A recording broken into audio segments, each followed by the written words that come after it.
Welcome to the seasonal podcast. I'm Lane. And I'm Holden, and on this episode, we start the Star Wars Retrospective with Episode 1, The Phantom Menace.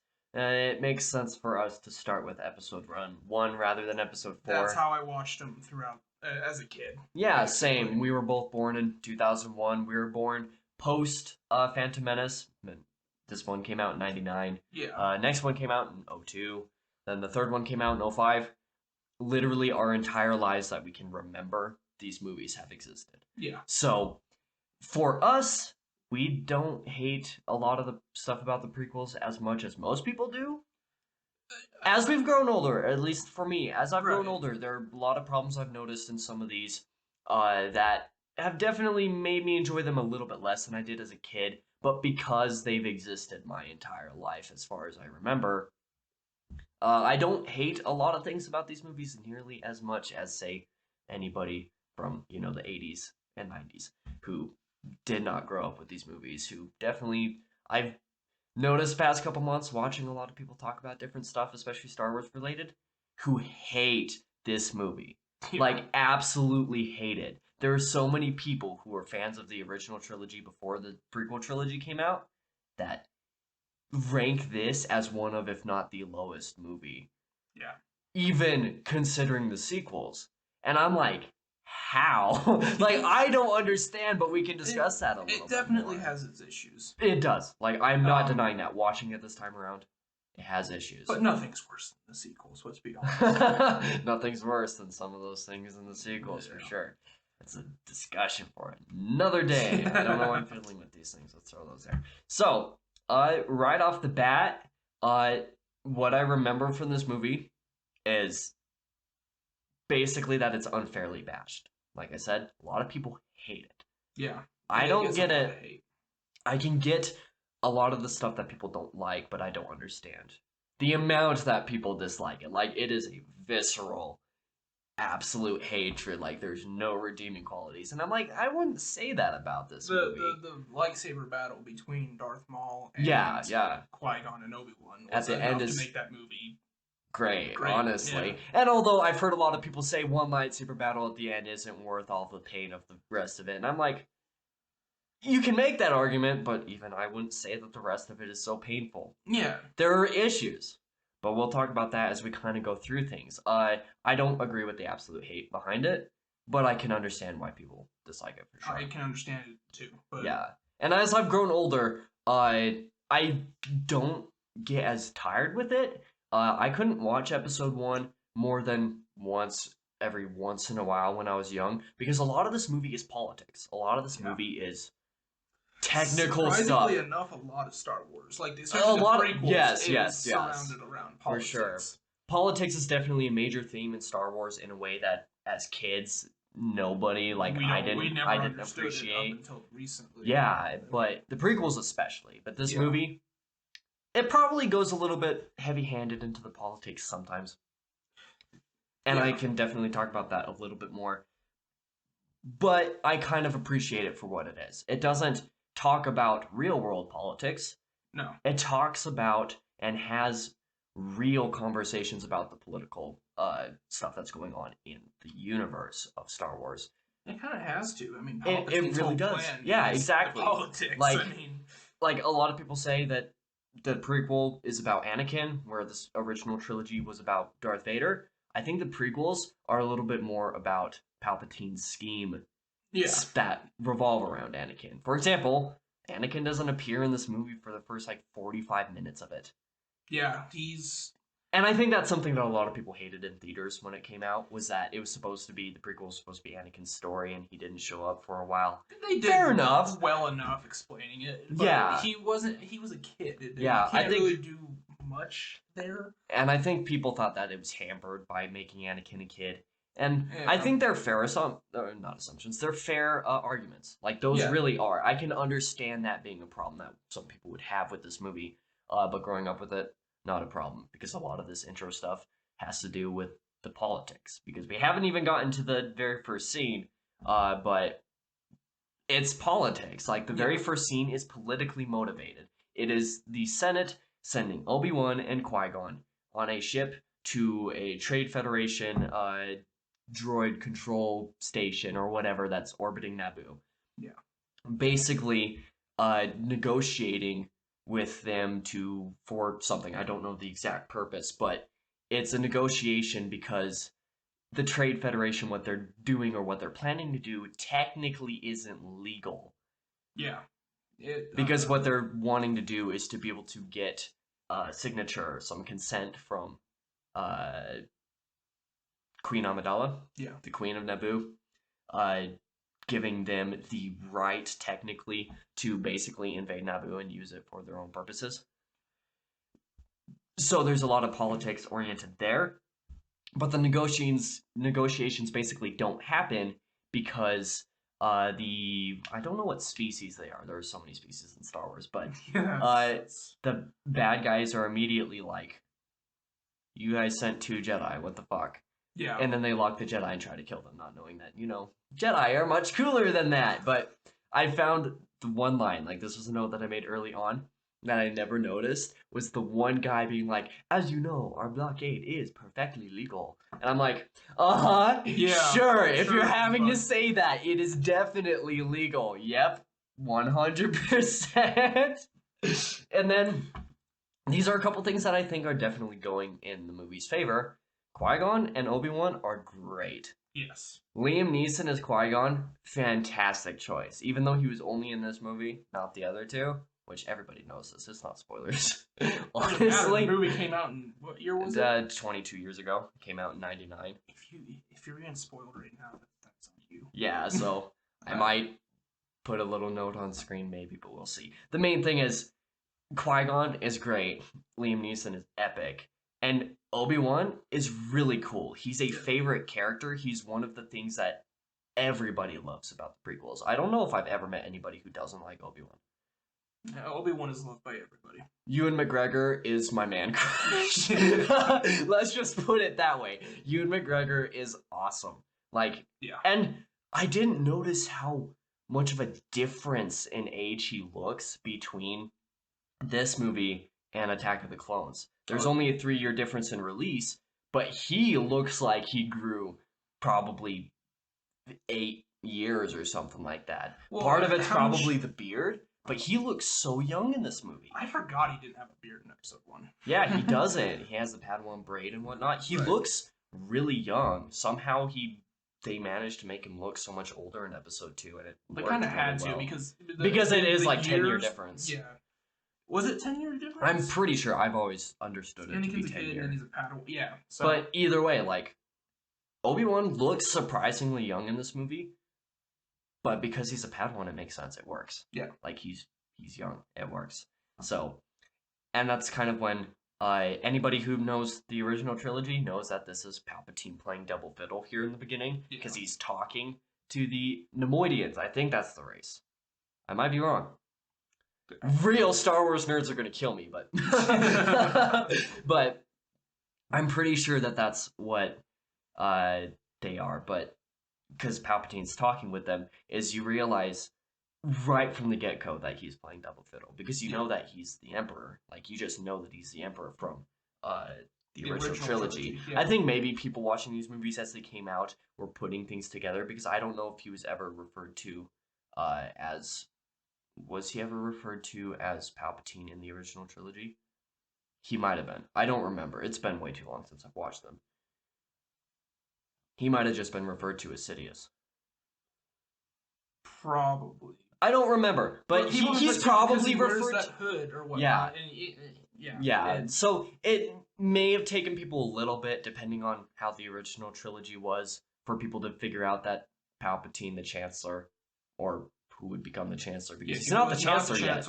I didn't know this until I rewatched it. Oh, really? That he wasn't the Chancellor yet. I didn't, because it was political stuff. It went over my head. Right. So, but he's playing double fiddle, and that's cool. And, of course, they try to kill the Jedis. Yeah. Jedi? They try to kill the Jedi, and the Jedi come out, and the battle choreography... It's good. It's pretty good. It's really good. I've always enjoyed the lightsaber stuff. Everybody's always enjoyed the lightsaber stuff, let's be real. That was probably one of the biggest strengths of the prequels. The prequels was the lightsabers. Have great lightsaber battles. They have very The original good ones. trilogy also, it's... The 5 and 6 had better Yeah. 4 was not good, but that's because the technology was so limited. They had to be so. These movies were made. It was 77? Yeah, 77. Yeah. Wait, 78, 77. It was in the late 70s when the original Star Wars came out, so that battle was lame by today's standards. Probably cool back then, though. But oh, yeah. Either way, battle choreography is super cool. So, let's see. This is a scene, or a comment, sorry, that I made in my notes in the Iron Man video, actually, that I didn't talk about, was that some of the scenes seem super rushed, like the way they're cut and stuff, and I noticed that in this movie too. But I think most of that is just that I haven't watched movies in forever.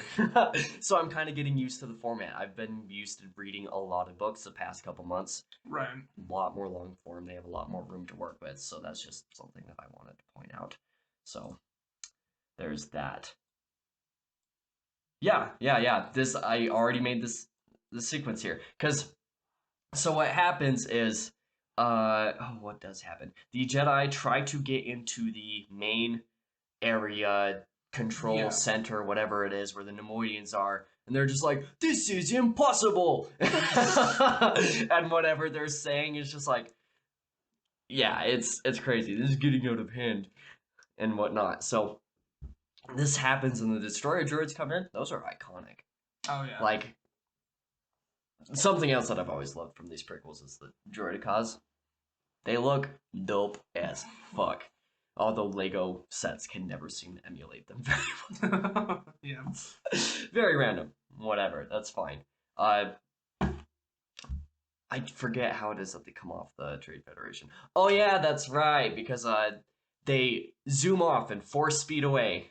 Yeah. When they're just like, okay, we can't do this, they force speed away, and then they go through the air shafts into the loading dock, I guess, where all the ships that they are going to load onto Naboo are illegally. Yeah. It's illegal, we know.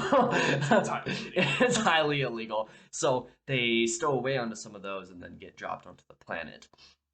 And this is when I noticed the green screens in Naboo are so bad. They're more noticeable than I wish they were. Like, they weren't horrible in these early scenes, but I noticed them far more. I was like, the CGI doesn't look awful, except for Jar Jar. Jar Jar just looks bad for some reason. Like, he doesn't really look like... He doesn't even look like he's in the scene. Yeah. Unlike most of the CGI-related stuff in this movie, which isn't too bad, they still look like they're kind of in there. Jar Jar doesn't look like he's in the scene. He looks like he's been pasted onto the frame. Yeah. It's so weird. Like, as somebody who's never hated the CGI, somebody who hasn't noticed that kind of stuff, Jar Jar definitely looks really weird coming around. So, whatever. And then, of course, I get why some people hate Jar Jar, because he's introduced here, and man, he is annoying as fuck. Oh, yeah. He's so annoying. Jar Jar's not. He's really annoying. Yeah. His purpose was mostly to serve as comic relief. In some instances, I get a chuckle. He worked sometimes. Yeah. But overall, he was mostly just annoying and kind of distracted from the tone of everything. So, it might have just been trying to get a lighter tone for the movie. Probably. Maybe, because it was maybe something because of all the politics. Yeah. And they just kind of overestimated everything. And I mean, I can understand the argument that some people I think that some people relate Jar Jar to being too much of a really bad caricature for black people, the way that black people are comic relief. Mm. I'm not sure I understand it too much because I don't understand a lot of the history of film where that's been kind of a trope and a stereotype. But I've heard some people mention it. Right. For example, Brandon Sanderson, the author, where he's mentioned episode 1, where he's been like, that's what Jar Jar Binks was just a really bad caricature. And I can understand that as an argument if that's what he really was. Yeah. Not something that I really noticed too much, because the truth is, I don't hate him. I don't like him, but I don't hate him. You don't hate him? I don't hate him. I don't really like him, but... He talks way too much. Then again, I talk way too much. That's true. But, which it's kind of relatable too, because when Qui-Gon saves Jar Jar. Oh my god, it's one of the most annoying scenes in the movie. Is early on when Qui-Gon saves Jar Jar. And then they're just like, well, what the fuck are we gonna do now? And Jar Jar's just like, oh, we can go to the secret home underwater. And then they're just like, oh, okay. And then he clarifies something else like 5 minutes later. It's just like, you could have told us that 5 minutes ago. He does this a lot in the movie. Yeah. Where he talks about certain things, and then a conversation ensues for like 30 seconds. And then he mentions something else that would have been pertinent 30 seconds ago. Yeah. And it's like, it doesn't even work because it's just annoying. It's like, okay, bro. And I think that maybe the reason, like, reminiscent of the way that a lot of people hate Jar Jar, the Gungans also hate Jar Jar. And I find that funny. Yeah. It's accidentally accurate. Because, let's just say it was a little bit of an accident, is basically what Jar Jar says. Jar Jar, everything you do is an accident. You are the accident, bud. He was the accident. So... yeah, so then they kind of dive into the water, and this is, let's see. Yeah, they dive into the water, and they go to the underwater city. I almost said underground. It's technically accurate. Not really, but... yeah, the underwater city, and, for some reason, I always found you get the meme. There's always a bigger fish. Yes. There's always a bigger fish when they convince them to be able to take the submarine type of thing. I don't know what it's called. Submarine. They say it in the movie, but it's a submarine. Yeah. Where they take that and they go through. I think this is one of the major things that they kind of left out from like the Lego Star Wars Complete Saga video game. Was they left out all of that trip. Oh yeah. And it's but then again, part of what makes the trip funny is the dialogue in it. So Jar Jar's being annoying as always. Yeah. And he's being a scaredy cat. And Qui-Gon's just sitting back there like, shut the fuck up, bro. Yeah. Like, we're good. And there's always a bigger fish, and it happens twice. I think the noises that the fish make, the really low sounds are so weird. They always scared me as a kid. Really? Like the really low pitch sound did. Oh yeah. And I mean, fair enough. There's major reverb on that big one, which fair enough. He's fucking gigantic, but you know, it's really funny. But they kind of get over, and I don't know why I marked this down. I wrote fucking transitions are so whack. Oh, Lucas. Because all the Star Wars movies, like the only movies I can get away with having like wipes and other transitions like that are Star Wars movies. Yeah. Yeah. Because George Lucas is fucking weird. Let's see. Then they kind of get to the palace. After that, they kind of show a little bit of the scenes at the palace with some of the droids and whatnot approaching to, you know, take the queen and whatnot. Yeah. And the palace, despite as bad as some of the CGI and green screen problems is, the palace looks really cool. Especially in the kind of, not overhead shot, but the faraway shot that they get of the palace with the waterfalls behind it and whatnot. It looks really cool. Yeah. Even if it doesn't look great, it looks cool. And inside the palace looks fine. Yeah. It's a very memorable place, at least. I wrote down, I actually rather enjoyed the politics of the first movie. Like, a lot of this first act, it's just the politics. It's just going through getting the queen. This movie focuses heavily on the politics. Yes, it's getting the queen, and let's make this illegal act legal by making the queen sign our treaty. And then there's the politics in the Senate that goes on behind the scenes that we get to a little bit more later. Yeah. There's all of that stuff. Something about Qui-Gon and Obi-Wan and Jar Jar freeing basically the queen and all the side guards and whatnot in the palace, because that happens surprisingly early on in that sequence. And then that's right, they go back to the ship to try to get her massive silver goddamn ship. Yeah. Like, why the fuck is that even? Why the fuck would you paint your entire ship just shiny silver? It seems like a really bad object to fly around in space. Whatever. It is what it is. They go to this ship, and they take it out. And I find this, another scene that I think is kind of underrated, is the scene where they're shooting, and the ship gets destroyed, and you introduce R2-D2. Oh, yeah. I think it's a really good way to introduce R2 after having him in the original trilogy already. You've got to establish him in C-3PO, which we'll get to a little bit later. Yeah. But R2-D2 was introduced rather well, especially with Jar Jar being like, come into this storage room so you don't break anything where the droids are. Yeah. Now, don't touch anything. And he's just like, hello, Mr. Jar Jar Binks. And then the droids are just like, the fuck are you doing? It's basically how they react. They all turn on just like, huh? And then they kind of go up. Poor droids all get blown off. Oh, yeah. Poor droids all get blown off. But then R2-D2 saves the day because plot armor. Plot armor. That's one a little bit issue with this scene, even though I think it's just, it kind of exists, but R2-D2 plot armor. And this is kind of where I say, I don't hate Jar Jar. He's annoying as fuck, but I don't hate his character. But of course, the ship gets stranded onto Tatooine, which is a very important setting. I think it was a fairly good place to introduce Tatooine after having Tatooine be in the original Star Wars movie. Yeah. From the 70s. There was probably a little bit of familiarity that went into there. Maybe fan service, but familiarity nonetheless. And I mean, it makes sense, knowing that that's where Anakin kind of came from. And that's where you kind of meet Anakin. You have the ship. Yeah, you have the ship, and then it's all messed up, and they have to go get new parts and whatnot. And they go to Watto's shop, and he's just like, I'm the only one that has this engine. Yeah. Or hyperdrive, or whatever it's called. Whatever. It's all the same thing. And something that I've seen some people talk about is how much they hate Anakin as a little kid. Really? I don't think he's bad. That actor did a great job. Yeah. As an 8-9-year-old character.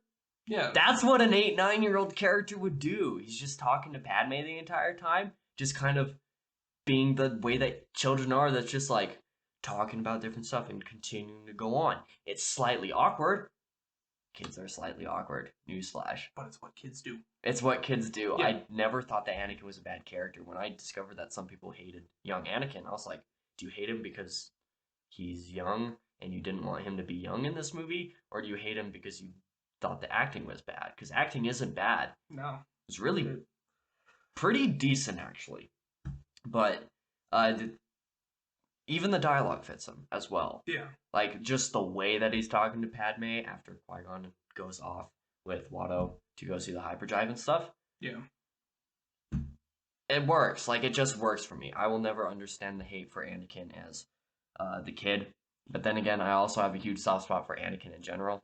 Yeah. He's Anakin's always a favorite character. Yeah, he's always been my favorite Star Wars character. Yeah. Always been my favorite. So, him as a kid works here for me. This is actually the one area on Tatooine Jar Jar's comic relief actually really works. Like in this shop when he's messing around with shit and hits the what are they called? Pit droid. The pit droid's eye and turns it on and flips everything out, and then his scream, the wah scream, has always been something my family has always laughed at. It's one of the things that got a chuckle out of me. That's the one thing about Jar Jar that I find hilarious is his scream. But Watto comes back, basically says, you can't afford this shit, fuck off. Yeah. So they kind of leave, and oh man, Jar Jar fucking, and then he takes the frog or whatever the fuck it is that they have hanging up in all the stands in the street, and then just like, hey, you're gonna pay for that? That's like 15 Wappa Wappa. Or whatever that was. Currency is. And then he spits it off and it hits Sebulba.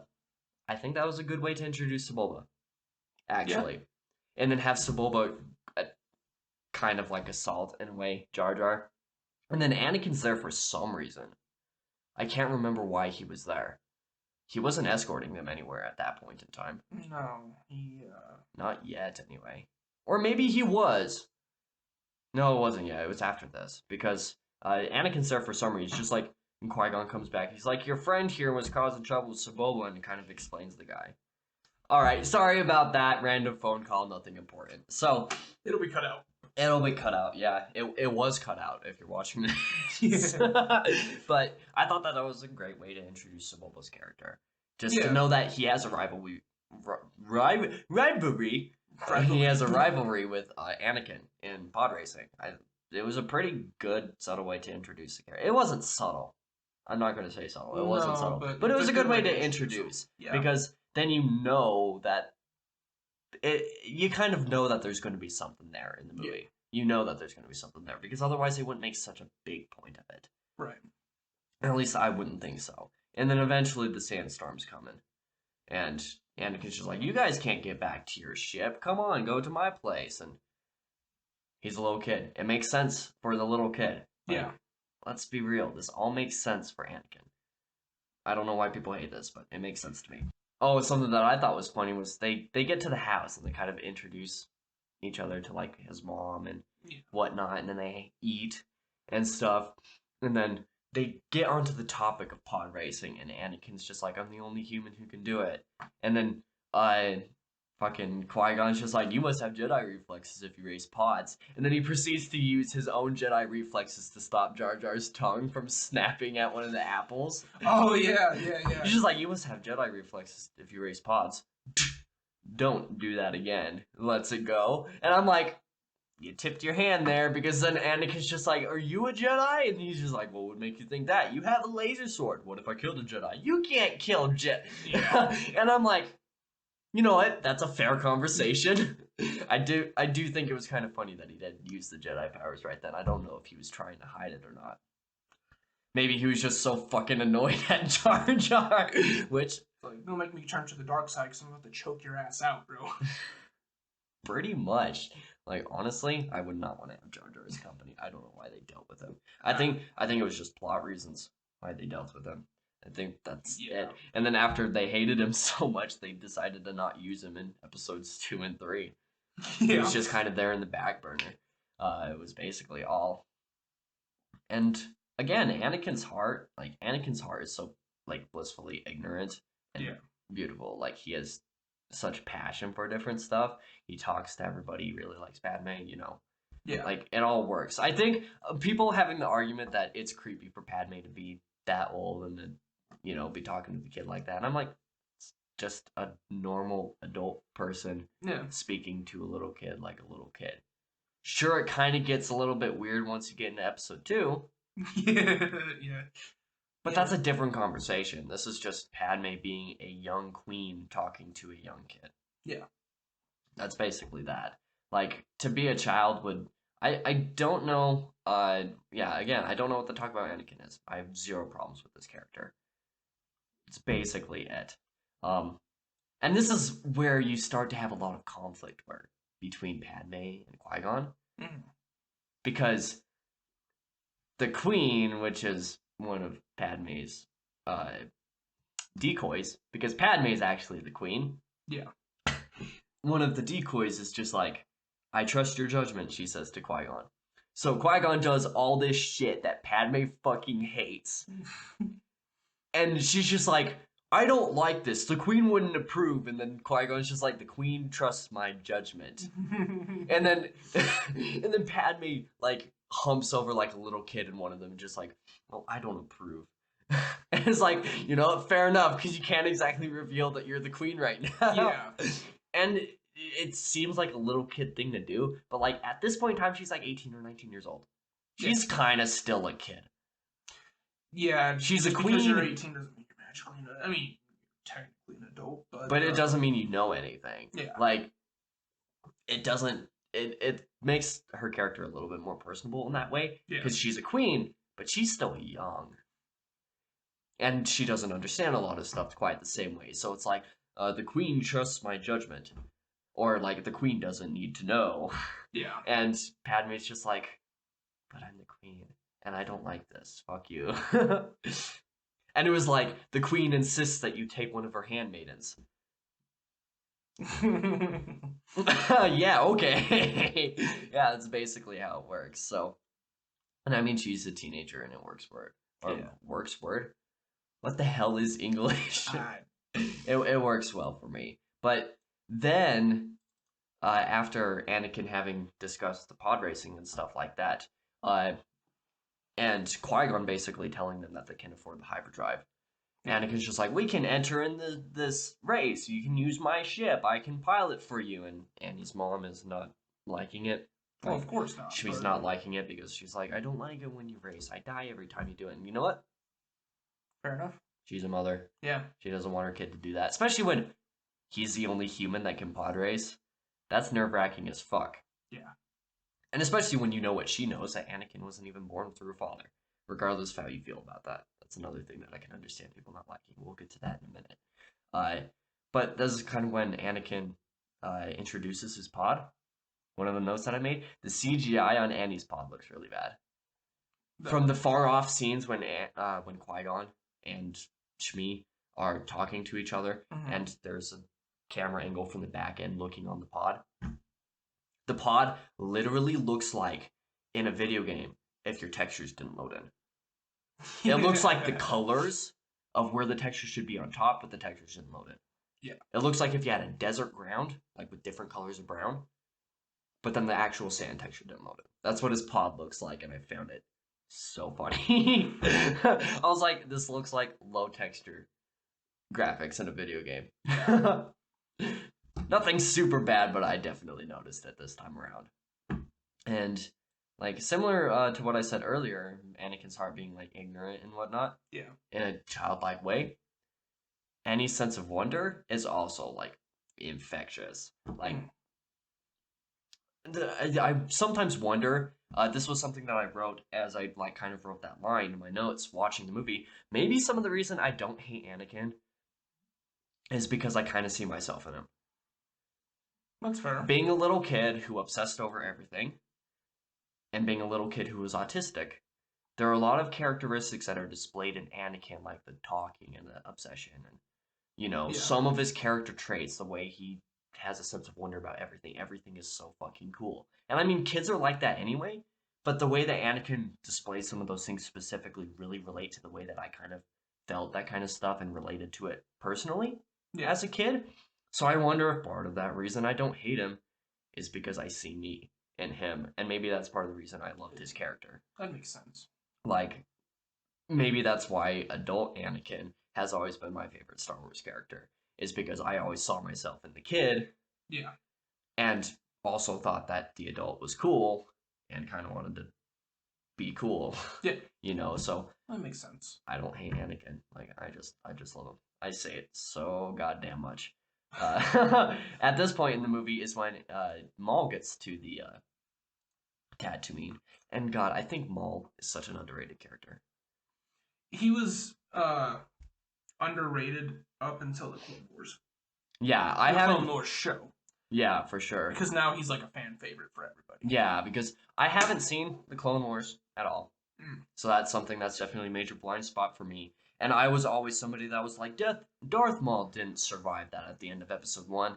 And to a certain extent, I kind of still see that. Like, it just doesn't make sense to me in a lot of ways for him to have survived. When you do watch the Clone Wars, it'll make more sense and you'll understand it better. But when you do watch the movie and haven't seen the Clone Wars, he's dead. Yeah, like... I mean... And I mean, like, surviving through sheer willpower and hatred is a major theme of Maul's story. Yeah. Like, if there's this one specific book, and that's exactly why this episode comes out when it does, because on Monday I'm releasing a book review for this book. It's called The Wrath of Darth Maul by Ryder Winton. And it outlines what previously would have been considered canon in the extended universe for Darth Maul's story and childhood. Yeah. I think it was based off of a lot of writings and history and lore stuff that was written in the expanded universe back before Disney bought Lucasfilm and rendered all of it non-canon anymore. So I still consider this book headcanon, but it talks about Maul's childhood, and a lot of the themes that are used in it is the way that he was brought up being trained like as a 3-year-old. Yeah. By Sidious. By Palpatine. I think he's just such an underrated character just because of that. I want to talk about that book a little bit more, but if you want to hear about it, this episode's going to be long. You can watch that on Monday. Yeah. Like, I really recommend it because it's such an underrated book, even though you'll never be able to find a copy anywhere. Unfortunate. But anyway, I can understand how surviving through sheer will and hatred for Obi-Wan makes sense, because even that is utilized in the last chapter in the epilogue of that book. Yeah. Because it makes sense for Maul's character, even if it doesn't technically make sense in some ways from a technical aspect. So it's still a little bit hard to believe, but that's later in the movie. Maul comes to Tatooine and uses the probe droids. This is a scene that I liked how they expanded it in the book. They explained it a little bit better. Maul uses the goggles, sees the 3 different spaceports, has 3 probe droids, calls them, and 1 goes to each to search for signs of the Jedi. Because that's what Maul's been tasked to do, is search for the Jedi. Anakin doesn't even fucking matter at this point because they don't know he exists. Yeah. So this is at night, that happens. And then you see the probe droid a couple times in the spaceport the next day, searching around for different stuff. I don't know if they actually see him in the spaceport, but you see a probe droid a couple different times in random spots. I think I remember. Maybe I'm misremembering, but that's what I remember. Of course, Thunder goes back to the scene the next day where Annie's preparing the pod, finishing, and Jar Jar gets his fucking nose stuck into the bindings. God, what an idiot. Don't stick your limbs in there, drops it to him, just like, okay, and then brings it up like you would hit your head on a table. Good grief. That was one of the not as funny scenes, but my dad always found it hilarious, so, maybe it's funny to someone. But Padme's dismay at Anakin, or really, this would be in the garage, actually, when they're talking with Watto, when Qui-Gon's making the bets with Watto. Yeah. And Padme's dismay at Anakin, it being revealed that Anakin had never finished a race, let alone won one before. She was not happy because at this point Qui-Gon had already bet her ship. Yeah, okay. She had bet her ship with Watto. And so she finds out that Anakin has never even finished a race. And you know what? She has every right to be fucking pissed at him. Like, she doesn't know the Force. She can't trust in anything the way that Qui-Gon does. Like, she's pissed. She just bet her ship. They're never going to get off this goddamn planet, is what she's thinking. Yeah. So, like, of course, that makes huge fucking sense. And then you go through the betting of Qui-Gon finally betting to be able to free Anakin. Oh, yeah. Or he wants to be able to free Anakin and Shmi. But Watto's just like, no, let's leave this up to chance. Blue for the boy, red for her mother, or his mother. Red for the mother, I think is what he says. Getting everything all messed up today. English is hard.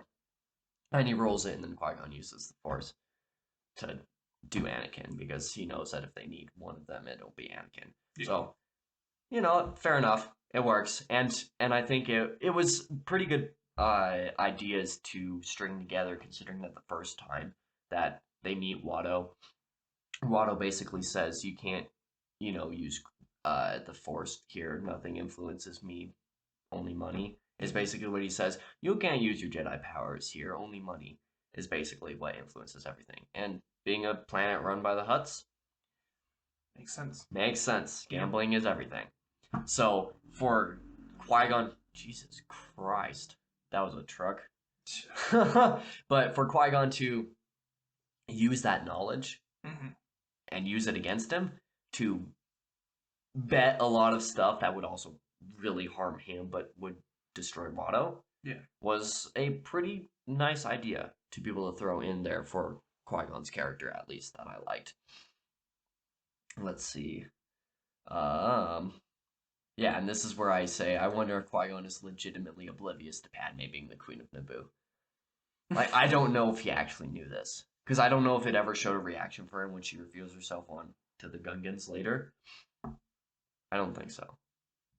But either way, I wonder if he knows or not. It has been a hot minute since I've seen this movie. Yeah, it's fair. That's why I'm doing a lot of talking. Sorry. I am trying my best to remember what happened, but it's been a hot minute. Yeah, and I'm going a bit into details, but whatever. I genuinely wonder if Qui-Gon is oblivious. I don't know if he is. It's hard to tell. He is, but you're right. It is hard to tell. It's really hard to tell. I wonder if he's just purposely fucking with her.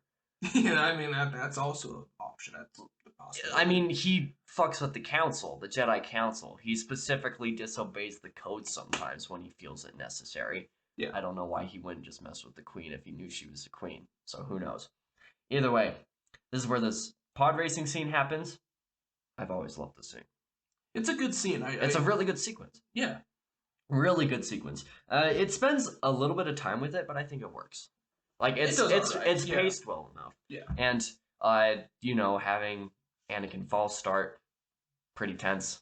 Having go through and then get knocked back, and all the tension with Sebulba is a little bit resolved here, which is really cool. And the way that Sova kind of low-key fucks himself at the end trying to cheat. Sebulba's cheating ass. I fucking hate that guy. The way he tries to cheat with Anakin in the last home stretch. And the way his ship blows apart, and then it shows him banging against the voodoo. And it's like, when they're swearing when they don't do subtitles. So I'm like, yeah, that's Sebulba for you. And then Anakin wins the race, and it's all cool. Plot armor. But it works. But it works. Like, it kind of seems like one of those will of the force type of things. One of those Qui-Gon's just like, okay, this kid's going to win the race. I can just feel it. I'm going to trust this kid to be able to get us off here. And it works. He wins, and he's excited. Everyone's excited. And he's excited when it's revealed. Let's see. When it's revealed that... Good grief, what am I thinking? When it's revealed that he's going to be set free, and that Shmi won't be. I think Shmi is internally really upset. Like, she's really sad. Yeah. But she definitely plays the mother act of it's time for you to let go thing really well. Even though he's so goddamn young, it's sketch as fuck, but still. Kind of difficult on a kid, but... But I think her actor did really good. I don't even... Is it the same actor between her there and in episode 2? I think it is, actually. For the few minutes that she's in? Yeah. I wonder. I never actually asked that question to myself. Okay, and then they get off Tatooine, and they go to Coruscant for more politics! Yeah! That's what this movie revolves around, so... Yeah, and Palpatine has his first encounter with Anakin. Oh, yeah. A low-key important scene, because he doesn't realize the importance yet. Not even Palpatine does yet. Yeah. So I think it's a really cool way to do that. So, especially the way that they suddenly framed some stuff. Like, they framed that scene really well with Anakin following and Qui-Gon staying behind and telling him to go forward and whatnot. Worked really well for me.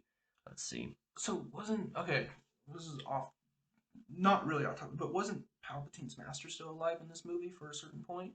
I have no clue. It's never actually said. Well, it's not said in the movie. I just know, like, because Palpatine's master is Darth Plagueis. Darth Plagueis, yeah. I think Maul is not technically a Sith or apprentice, really. Maul, or the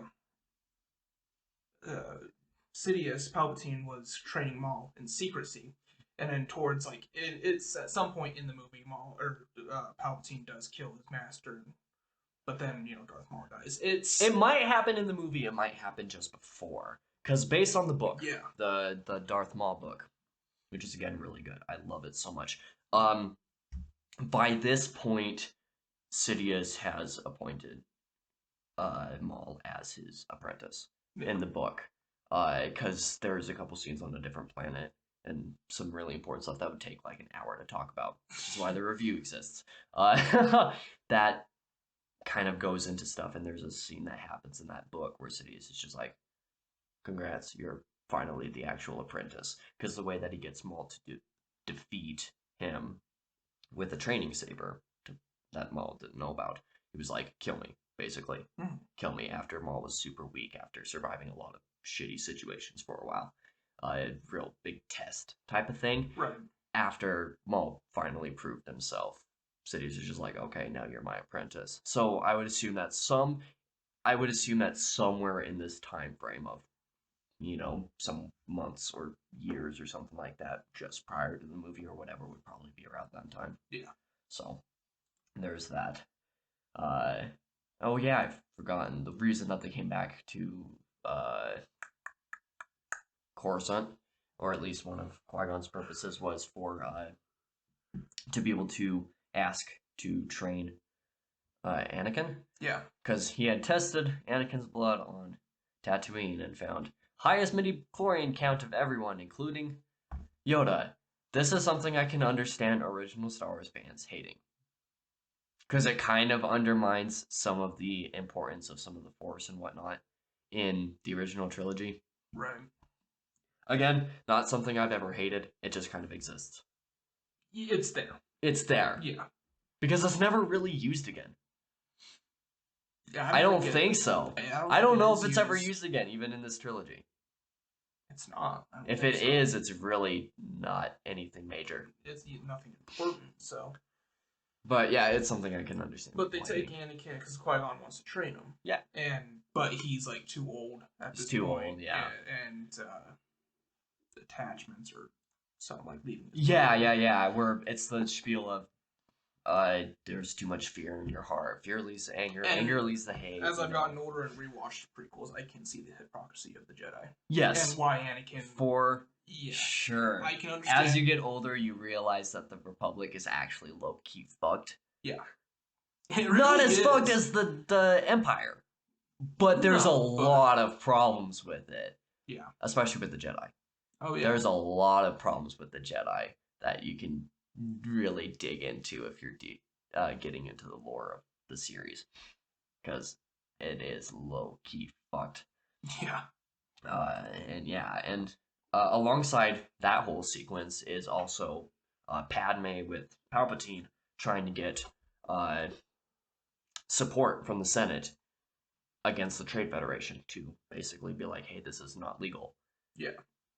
Was Palpatine Chancellor at this point? He was not yet, because there was actually a small scene where Palpatine and a couple other people were trying to convince the decoy, but the Queen, that what they need to do is, if they can't get the support from the Senate to signify a vote of no confidence against that Chancellor, and then he would be kicked out if there was enough people to vote, and then different appointees could be one of voted in. Yeah. So that whole sequence goes in where she's just like, "This isn't legal. Support us." And then the Trade Federation's just like, "You don't have any proof."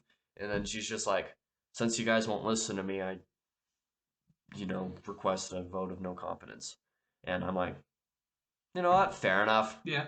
I mean, it was part of Palpatine's plot the whole time. Yeah. He did that specifically to get himself voted in. Palpatine's plot's really and you don't his scheme throughout the prequels is just amazing. The way he plans it out. Yeah, and it works really well in this movie too because it's subtle. Yeah. It doesn't seem like he's trying to do this. Yeah. It's just like, if we can't get support from the Senate, it may be that he's siding with them, and that's a problem. And it's kind of manipulation, but it's subtle manipulation, and that's something that Palpatine is super good at. Oh, and then of course in the Senate, there's an Easter egg of E.T. Yes. There's a few ETs in one of the Senate pods. It's canon now. We are in the same. Yeah, for sure. It's really funny because it was in request for one of the kids in ET wearing a Yoda costume. Oh. Yeah. I didn't know so that I'm pretty sure that's what it was. That I might be getting my Easter eggs mixed up, but I'm pretty sure that was the deal. But in the Senate room, the whole chamber, it's a really iconic location. Oh yeah, it's super cool. Just all the seats, and you fly the pod through, and then you go around the big. It looks really cool. Yeah. Some of the scope of some of the locations in this movie and the prequels in general are really cool. That don't really get shown in the others. For example, Coruscant. Is it? I don't know if it's ever shown in the original trilogy. Not. Yeah, it's not. It's not shown in the original trilogy, but it looks cool. Yeah. It looks really cool. So to kind of introduce that location here was really nice. And again, I point out, Yoda's CGI is probably the best of this movie. Some of the CGI looks rough. The best CGI. But he has some of the best CGI. And I wonder if they did that on purpose to make him look good. Because after everybody knew the puppet from episode 5, that looked so good, but it looked old. Yeah. They wanted it to look good for the prequels. So I can appreciate the effort that they did in that, because Yoda's always been the case that I've made that the CGI in the prequels isn't bad. But of course, that's been an unintentionally perverse kind of viewpoint to hold, because a lot of the CGI most of it isn't that bad. But some of it is pretty bad, but Yoda's is not that bad at all. Yeah. I think they just purposely made him pretty good. Either way. And then basically, again in that conversation with fucking what's his bucket with Palpatine, convincing them to do the no confidence. So the no confidence goes through. Palpatine reports this to the Queen and says, I am one of the appointees that could get elected. If I get elected, I promise to put an end to this corruption. Ha ha ha ha ha. And that's how, yep. Ha ha ha ha ha. And, like, the politics, a bit heavy-handed. Like, some of this stuff doesn't fucking matter. But it does. Yeah. Like, it's a bit heavy-handed in this movie. But some of this political stuff, especially with Palpatine, super important for clarifying the way that he was able to seize power of the galaxy. Yeah. It all works really well. I can see this movie being boring, though, because I thought it was boring as a kid. Well, yeah. I mean, a lot of politics. It's not like all action and shit. It's politics. Yeah. It's a political movie. There's not that much action in this until the third act.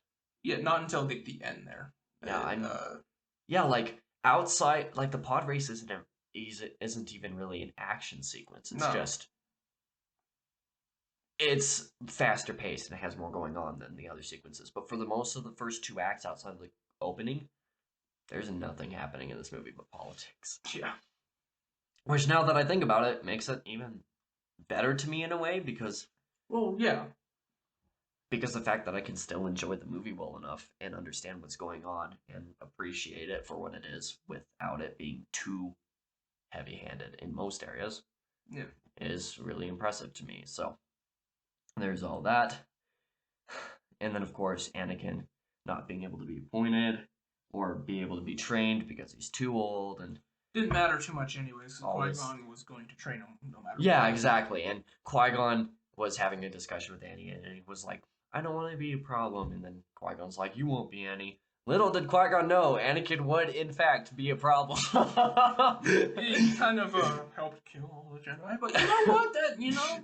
Little did Qui-Gon know that Anakin would, in fact, be a massive fucking problem. He probably wouldn't have been a problem if Qui-Gon stayed alive and trained him. Maybe. I think there's a certain argument to be made for that. I think Obi-Wan did a really good job, though.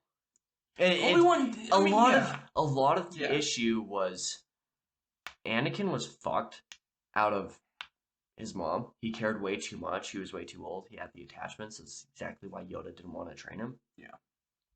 And a lot of it was that problem. That's just something we'll discuss in the next couple episodes of this series, but this trilogy doesn't do a great job of doing Anakin's descent into the dark side until the third movie, because But even with that third movie, it feels a bit rushed. It feels a bit rushed because everything that has happened to influence it has already happened. It's just the actual turning itself. The straw that breaks the camel's back is what happens in that movie. Yeah. And in you kind of get the setup, like a lot of it, as depicted from this trilogy, a lot of the reason for the dark side was because of his mother. Yeah. Was basically it. Is the way that you can see it from a prequel trilogy standpoint, and you know what? That's a fair argument to make. They didn't flesh it out. But I think that's a lot of the reason why the Clone Wars was made, was because it fleshes out a lot of very important story that happens in this trilogy that couldn't be covered in a trilogy. And I haven't even seen it. I just know that a ton of important shit happens. Well, the Clone Wars, I mean, when you do it in show version, it's easier to explain and give details to how they actually... Because there's even a few years in between episodes 2 and 3. Yeah, there's however long. Something like 4 years or something like that. It was a long war. But the Clone Wars does a really good job of so the show, because if you just watch episode 2 and then go to episode 3, it feels too rushed, and I can understand the hate there. But especially since it takes a long time before Anakin gets to there in episode 2. It takes till like halfway through. As far as I remember, I haven't rewatched it yet. So, but that's something that goes on, and that's just really funny. Little did he know Anakin would be a problem. And again, I can understand the dislike from midichlorians, especially for older fans. I find it trivial. Yeah. It exists. Whatever. We might get a little bit of backlash from thinking that midichlorians aren't the end-all be-all worst part of this, but it just exists. There's nothing that's ruined by their existence. but it does undermine some of the stuff in the original trilogy. Yeah. Some of the themes mostly, but yeah. So, and then this is when they kind of go back to Naboo to get the aid of the Gungans, because now the Gungans have been basically chased out of the underwater, the hidden city. Yeah. Something that Qui-Gon said in the beginning would happen is just like, they'll find you too. Yeah. And Boss Nass was like, oh, no, they're not going to find us. They found them. Yeah. They found them, and then, they went to a secret place, which, of course, Jar Jar could have clarified that 10 minutes earlier as well. That just like, well, they're not in the underground city. Well, then where could they be? Maybe the secret place that we go in times of danger. Maybe you should have just gone there first. Yeah, you think. Because then if they're not there, then it's just like, okay, so now we need to warn them. That strategy makes more sense to me. Yeah, but well, whatever. It's all fine. And these scenes actually in the secret hidden place where they meet with the Gungans, the green screens, out of all the bad green screens on Naboo, this is the worst. Yeah. Qui-Gon's hair is so bad in these scenes because of the green screens. You can so tell it is bad. Because the way the green screens are supposed to work, they kind of just act as a background that are there, and you key in the background and whatever's happening behind in after the fact. Green screens can sometimes make it cut out a little bit of hair, depending on the technology that you're using and how good it is. And again, this was 1999. Well, 1998 when they made it, but still. Right. It's okay for it to be a little bit bad, but it is bad with Qui-Gon's hair. It was very distracting to me, because it's something that I can notice sometimes when some people film, like, YouTube videos. Right. And have green screens. Like, some people do, like, certain scenes with the same background as they normally have, but it's the green screen background because they're doing something that requires them to be able to do that, and I can just tell because they don't have all of the super heavy film equipment to be able to do it and make it look as good. Right. The green screens on Naboo are so bad, especially with Qui-Gon's hair. Like, it is bad. Like, and Naboo shouldn't even been that hard of a place to find a location for. No. Like, find, especially in this spot, because it's more like a traditional forest rather than like a jungly type of place. Yeah. It's whatever. It's whatever, but man, those green screens are so bad.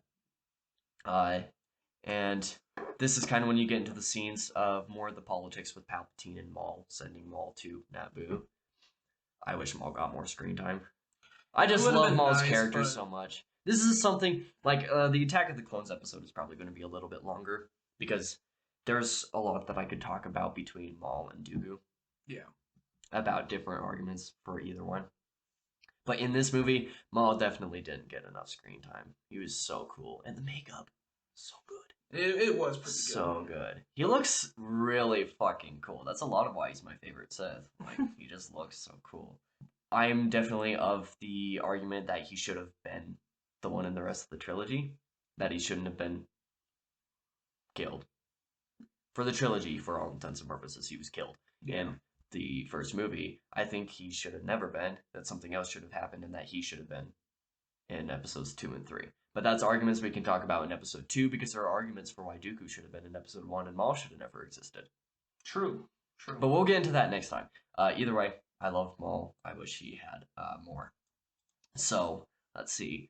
This is kind of where the movie really splits. It kind of goes into a double plot, like 2 things are happening at once, even just on Naboo. I think at some point, it quickly becomes like a quadruple plot. So there's the continuation of the infiltration, so everybody going inside to retake the palace. And then that splits off into everybody continuing that infiltration, and then Obi-Wan and Qui-Gon fighting Maul.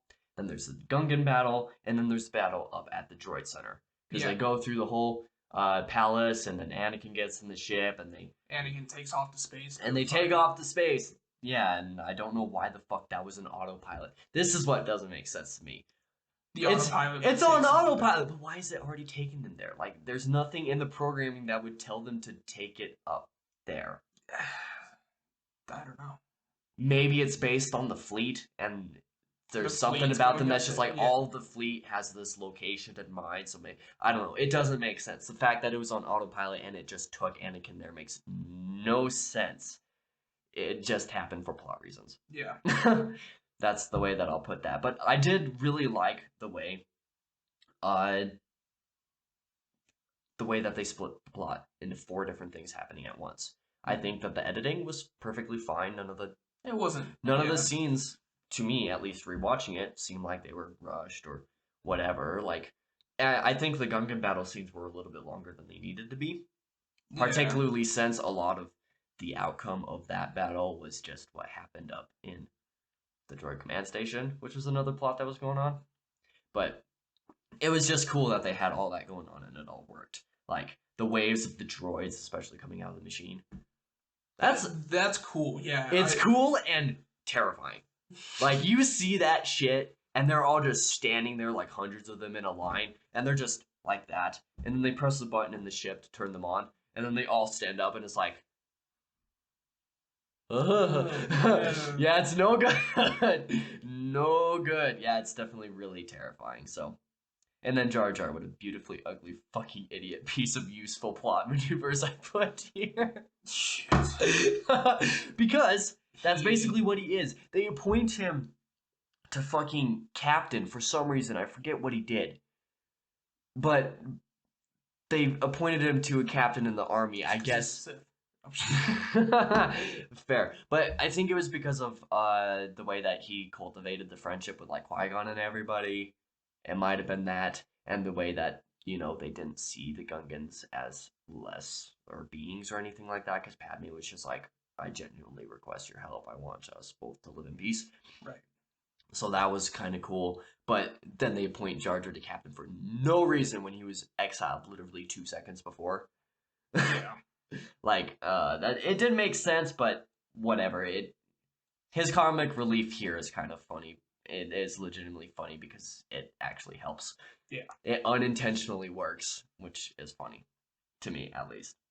So, there is that scene, though, where Anakin is in the cockpit of the ship and they're autopiloting to the station, and I think R2 might have been the one to clarify at this point that Anakin was just talking to back in English. That was just like, Qui-Gon told me to stay in this cockpit, so that's what I'm going to do. So he decides to fight with them. I think this works for Anakin's character. So regardless of whether the autopilot going to the droid command station makes any sense, because it doesn't, Anakin deciding to stay on that course makes sense, because he's unquestioningly obeying Qui-Gon. It lines up with when Darth Maul almost kills him earlier on in Tatooine, when he ducked immediately after Qui-Gon said. If he had hesitated for a split second, he would have been gonzo.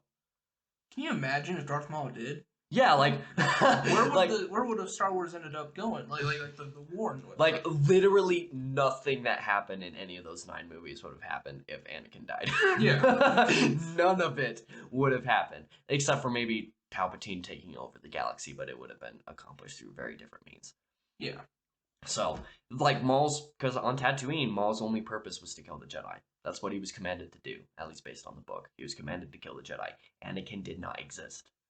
Yeah. At this point, they didn't know who he was. He was just a boy, did not matter. It was a passing thought, like in and out in a split second that Darth Maul considered Anakin. It was just like, oh, I'll hit the boy, I don't care. And then he ducked, and he's just like, no hesitation. That's weird. Yeah. And then he fights Qui-Gon. Yeah. In the book, that's how it's interpreted, basically. Darth Maul's just like, oh, well, no hesitation here. I think it's a pretty good way to do Anakin's character. You really develop that he's unquestioning. Yeah. The doubt really starts to build in episode 2 when his personal problems start to come into the fray, which is what Yoda was afraid of. So that's something we can talk about next time. Then the battle with Darth Maul feels so much more rewarding after reading this book. Yeah. Because in the book, you get a lot more of that internal monologue. A lot of it is Maul's upbringing, his thought processes, his just wanting to please his master. Yeah. So it makes the fight really rewarding. Since this book the fight was really well choreographed. Yeah, that would be the word. Yeah, and it was. It really was. It was a really fun fight to watch.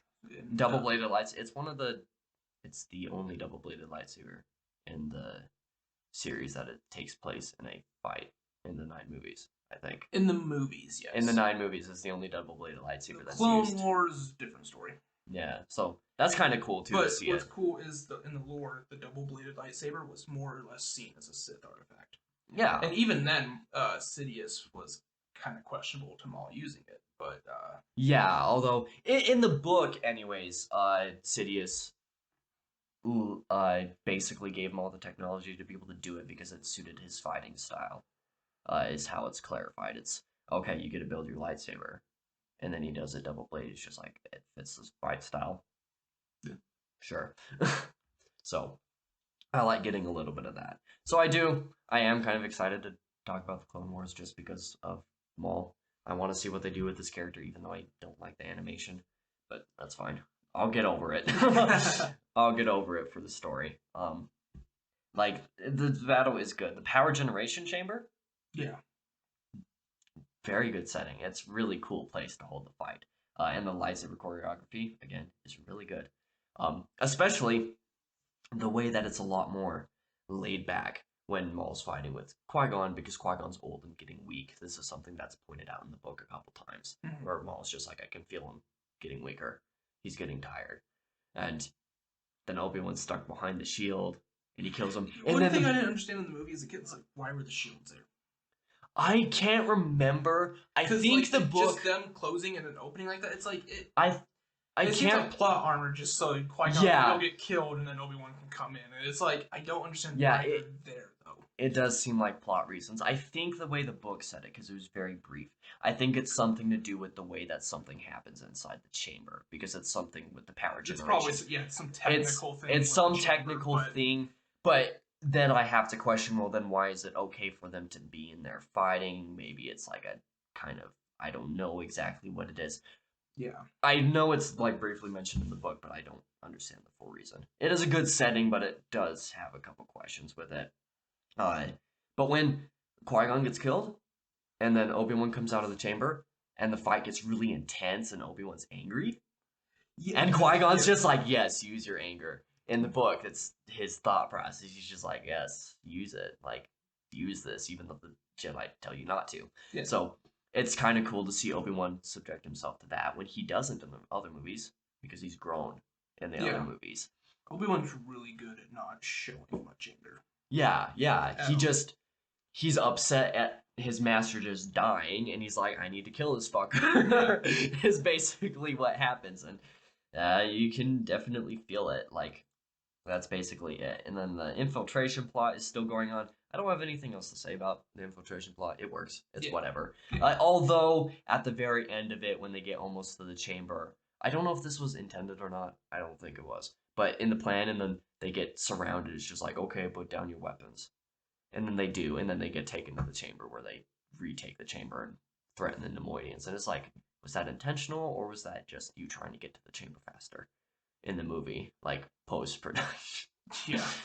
Like, so I don't know. So, and it's whatever. It's probably the most meh of those 4 plots going on at the same time.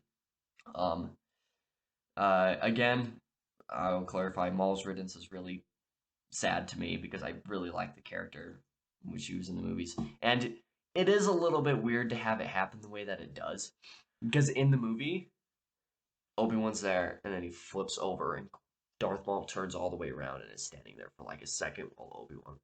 Right. And like, that doesn't make sense with Maul's character. You've been able to see that coming. I think the book tries to justify it by it being so unexpected. Because the way that and I guess technically Jedis do move faster than what we're seeing on screen. In a way. Like, with how fast they can move and whatnot.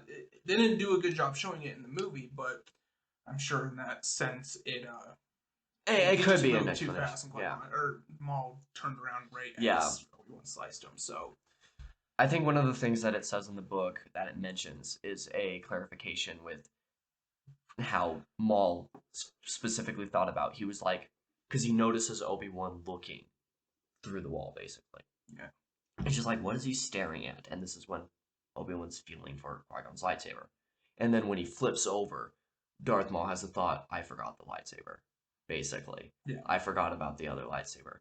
Because he had kicked Obi-Wan's down. He forgot about the other one.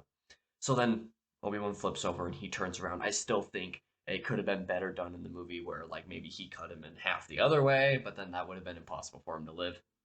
Yeah. Not that it's possible for him to live anyway. Not in the Star Wars universe. Not in the Star Wars universe, but yeah, him landing, and I think they definitely took a little bit too much time with that, showing him cutting him in half, because it didn't make sense for Maul to not make some reaction other than turning around. Yeah. That's just a personal thing because I like Maul so much.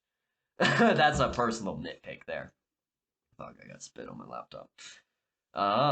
Let's see. And my literal note is also rip Qui-Gon. Rip Qui-Gon, yeah.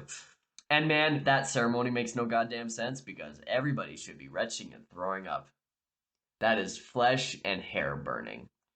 True. That is going to smell ungodly. Maybe Jedi just don't smell when they burn. That would be the ironically the best thing that Disney at this point could possibly do to add to the canon. If they were to change something, was just, hey, Jedis don't smell when they burn. That's why nobody was throwing up at Qui-Gon's scene. It would be really dumb, but yeah, Disney's dumb. Anyways, or they were all holding their breath for a long time. Yeah, except that Obi-Wan and Anakin talked during it briefly. So, yeah, okay. It would be a little bit difficult, but it doesn't really matter. I just noticed that watching it. I was just like, that would smell so inhumanly bad. Yeah. To be in there, because it's not just the flesh, it's the hair. And hair smells worse than flesh when it's burning. Oh, it does. Have you ever smelled burning hair? I've never smelled burning hair personally, I have, but I know people. Yeah, I know And people who have smelled it, and just one hair tinging a little bit is awful. My cousin killed a rabbit, and he just threw it into a fire, like. Oh God! And I puked my fucking guts out. I'm not surprised. I've never heard. I took a good whiff of it because I didn't really expect it, and. Yeah, because I had to like walk away, and I walked up the fucking mountain for a bit just to get some fresh air. I'm sure, like, because I've never smelt it myself, especially not in a vast quantity. Like, the only way that some people I know have smelt it is just by actually burning a hair, and it smells bad enough, just one hair. Yeah. But I know that people who have smelt burning hair say that it is so terribly bad. They've really smelled certain things like rotting corpses and be like, it's still not that bad. It's just bad in a different way. Yeah. So I'm like, Qui-Gon should not be burning in there unless there's like a force field around him, because man, he would smell so bad. Yeah. He would smell so bad. Because you don't actually watch cremations in the real world. No, they get put into that. They get put into an incinerator. Yeah. After the fact. So. I mean, it's kind of cool to have a ceremony around the burning body, but from a logistical standpoint, it's gonna smell awful. That's gonna be so bad, yeah. So, and then you have the whole ending sequence where you have the celebration and whatnot, and I think it's all right. It's okay. The thing that I like most about it is that it's the Gungans and then the Naboo, the people of Naboo, basically having peace at that point. Where it's not just living separately, where they actually have the ceremony together. That was probably the most significant part of the ceremony as far as I understood it. So, I mean, I still like the movie. I think the ending is a little bit weird in a way. It feels very much like its own resolution for one single movie. Yeah. Almost to bad extent. Not like terrible, but... And I mean, it makes sense since there's like a 10-year jump in between this one and episode 2. But there's definitely a lot of resolution that's just like, okay, I don't need to see the other 2 movies unless I want to actually see, Anakin turn bad. Yeah. And see some cringe dialogue, but that's something else. Like, overall, I still really enjoy this movie. Like, overall, it's an okay movie. Yeah, like, there are some major flaws with it. Yeah. But I didn't find anything super offensively bad, just mostly nitpicks and stuff that doesn't make any sense. Yeah. Doesn't happen super often, but it's enough that you can notice it. Like, I have stated, like, the midichlorians and stuff like that. Some little things, are a few of them that do undermine or change certain implications of themes, primarily in the original movies. But it doesn't, like, completely fuck everything the way that certain things do, like in some other Star Wars adaptations. Yeah. Yeah. So, like, we'll get to that later, but it's not offensively bad, like the way that most people, especially older fans, finds episode 1 to be offensively bad. I don't think this movie is offensively bad. It's not, but it's definitely not the greatest out. Yeah, I liked it a lot more. Well, I think I like it more than I did as a kid because of the politics type of stuff, but it's still very much a middle of the road movie. Yeah. I always find it surprising when I see some people rank it in their top 3 Star Wars, and then I find it even more surprising when they put it in their bottom 1 or 2 or 3. Yeah. Like, it's center of the pack quality, maybe on the lower end depending on what you're considering. Right. Like, probably on the lower end, actually, based on the original trilogy and whatnot. Like, it's middle of the road. It's not terrible, but it's not great. Like, I understand some people not liking it.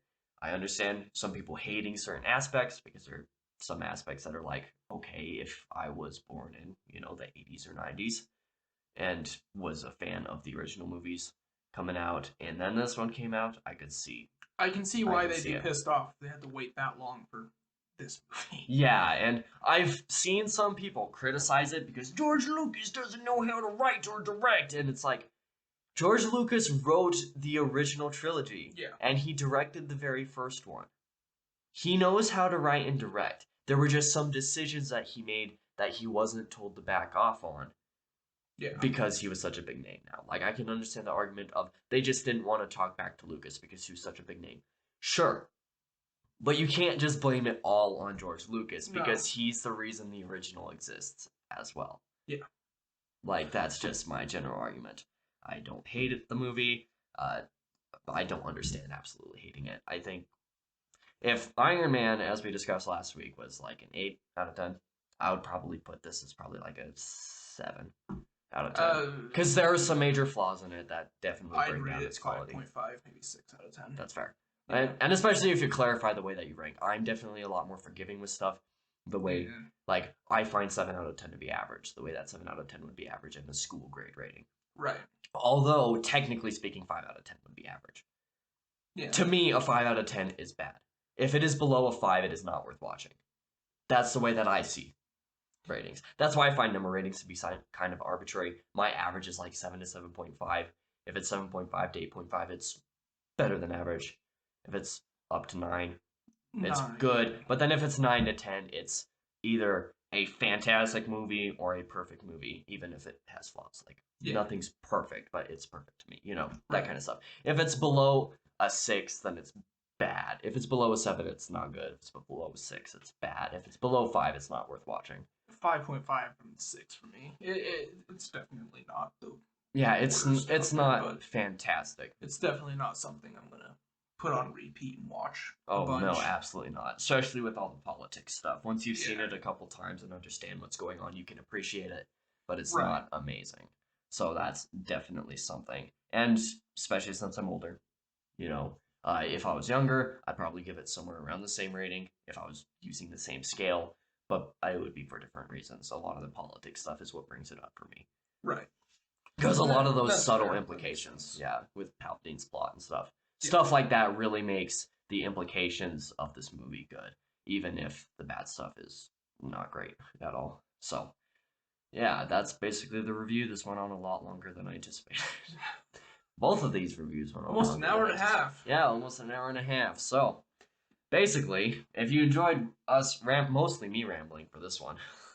Yeah, it's been so long since I've seen the movie. I did not prep well for this. That's fair. I kind of just dropped this on and it's fine. But I'll prep better next time. Yeah, basically. So I'm definitely excited to rewatch Attack of the Clones. It's been years. Yes. Been years. It's been a few years for me too. And even the last time that I watched it, I was noticing some of the stuff that were bad, but still defending it. I will still. Even after watching it again, I can still anticipate that I'll probably be somebody who defends it. Because of the stuff that it does right. So, we'll get into that, here in a few weeks whenever that episode releases. So, the next podcast episode would be on February something or other. What's the date? February 4th? Yes. I don't know yet what that episode's going to be. We need to discuss that. Yeah, It might be Dune. It might be Incredible Hulk. It might be Iron Man 2. Depending on if we skip Incredible Hulk. Which we very well might. Yeah, it might be Attack of the... It won't be Attack of the Clones. I won't do 2 of these in a row. No. Yeah. Either way, Don't know for sure what that's going to be. There will probably be a little end note from me, just audio saying what it's going to be, because by then I'll probably have it confirmed. Oh yeah. Maybe. We'll see. So basically, this is the end of this episode. Thank you for sticking around. If you enjoyed this or want to see our discussions on other stuff, you can subscribe to the King Crusoe YouTube channel down below, where there will be this podcast and all my other video content where I do video game reviews and whatnot. Check out seasonalproductions.com mostly, because all of my video content is also available there as an easy one-stop shop alongside all of my writing that I do. So basically all of that. With all that being said, I think this is the end. This has been the Seasonal Podcast. I am Holden. I'm Lane. And now we're done. See y'all next podcast.